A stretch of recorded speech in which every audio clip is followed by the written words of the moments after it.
didik anak-anak. Dan mendidik anak-anak, poin ini anak dianggap tidak tahu atau anak dianggap objek. Jadi anak ini mesti salah dan mesti gak ngerti. Sing ngerti wong tuane apa sing ngerti sing mulang. Itu biasanya sampai usia akil balik. Nah, setelah di atas usia akil balik, jadi kurang lebih setelah SMA, itu biasanya digunakan adalah andragogi.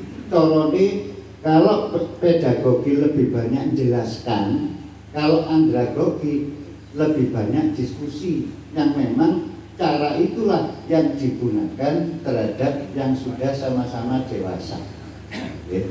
Yang ketiga, heterogogi itu sebenarnya adalah pendekatan belajar sendiri sampai sak prakteki. Nah ini yang biasanya jarang dilakukan sampai sak prakteki, hanya sekedar memahami saja tapi tidak dibawa sampai masuk kepada praktek.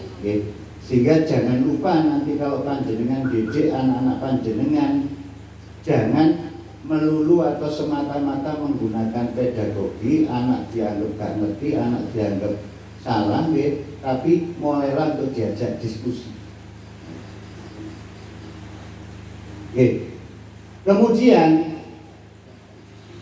idealnya sebenarnya kalau kita mau didik anak bangsa, mau didik anak kita, paling tidak kita juga memahami tentang ilmu psikologi perkembangan.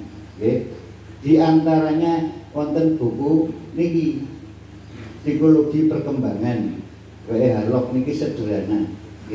Karena ternyata rata-rata kalau seandainya saya tanya kepada bapak-bapak atau ibu-ibu yang punya anak, saya tanya, pernahkah belajar cara didik anak?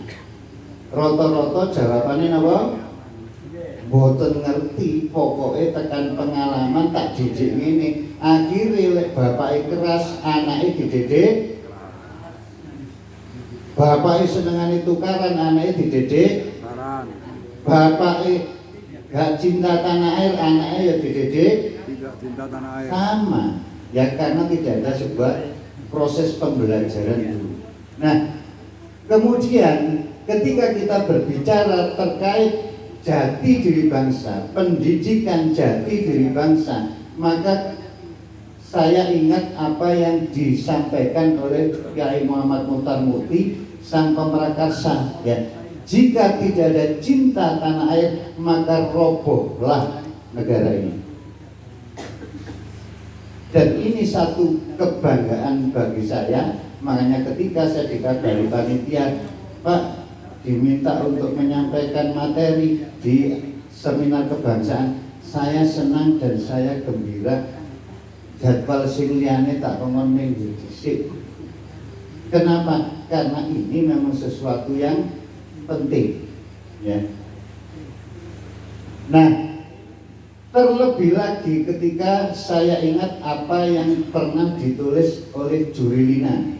Dia nulis buku judulnya The Architect of Deception, arsitek dari manipulasi atau penipuan. Dia mengatakan bagaimana kalau kamu ingin menghancurkan satu bangsa, satu, kaburkan dan samarkan sejarahnya. Dua, hancurkan bukti situs-situs sejarahnya. Tiga, putuskan dan jauhkan dari budaya leluhur, ya. Dan ini saya perlu apresiasi kepada panjenengan semua sudah mengangkat tema kebangsaan, masalah jati diri bangsa. Dan ternyata ya saya juga kaget, loh, kelambenan lurik belangkonan ini adalah budaya leluhur. Kita beri tepuk tangan untuk semuanya. Ojo takon, Pak Edi kok gak lurikan? Aku garo. Lah endo ya lurikan, ya belangkonan. Oke. Nah, supaya bangsa kita tidak hancur, maka mau tidak mau kita harus mendalami sejarah bangsa. Kita harus paham jati diri bangsa kita sendiri.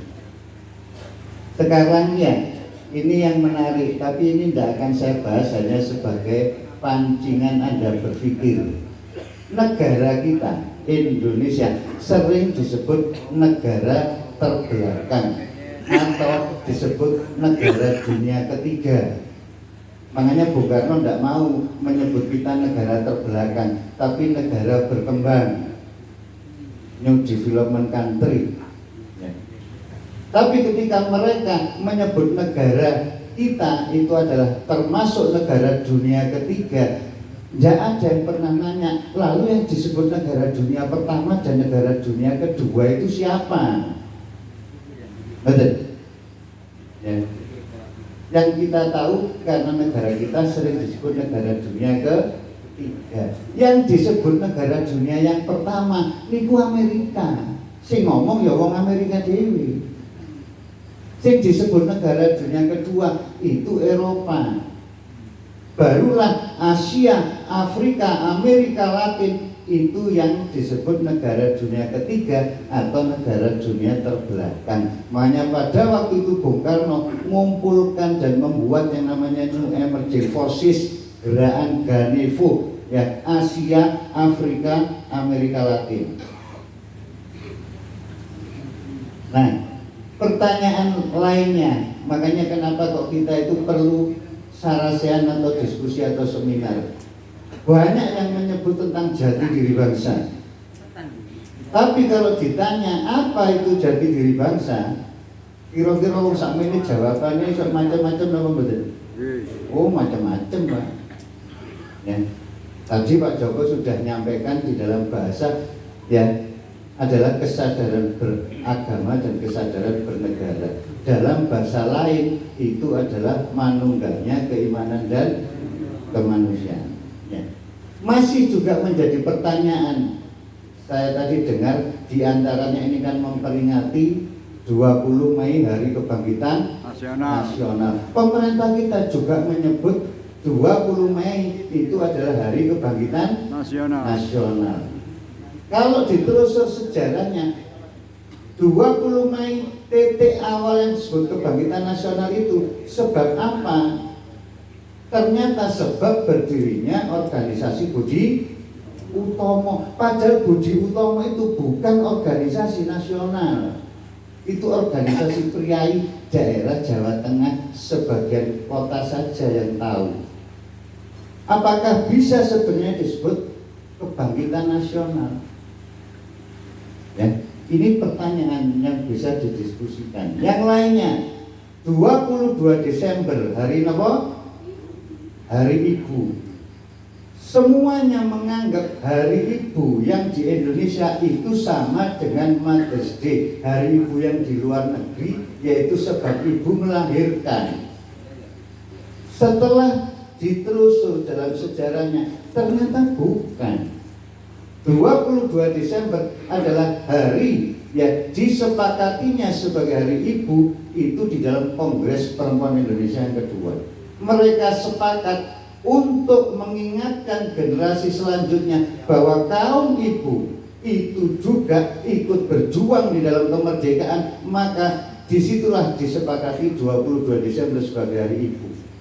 Jadi bukan Hari Ibu sebab melahirkan, bukan. Kalau Mother's Day yang di luar negeri iya. Kalau di kita Hari Ibu yang sebab melahirkan mestinya tanggal berapa? Rusak tanggal-tanggalnya Pak. Ya, melahirkan. Itu 22 Desember adalah Hari Ibu sebab perempuan Indonesia ikut serta di dalam berjuang. Ya. Masih jadi pertanyaan. Kalau ditanya sekarang, Prabowo ini presiden keberapa? 8. Ya. Presiden pertama siapa? Karno. Bung Karno. Bung Karno. Presiden kedua? Pak Harto. Betapa kita sudah tidak tahu sejarah kita. Benarkah presiden kedua adalah Soeharto?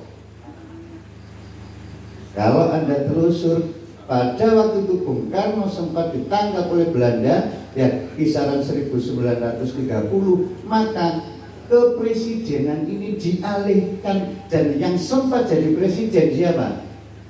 Safrudin Prawira Negara.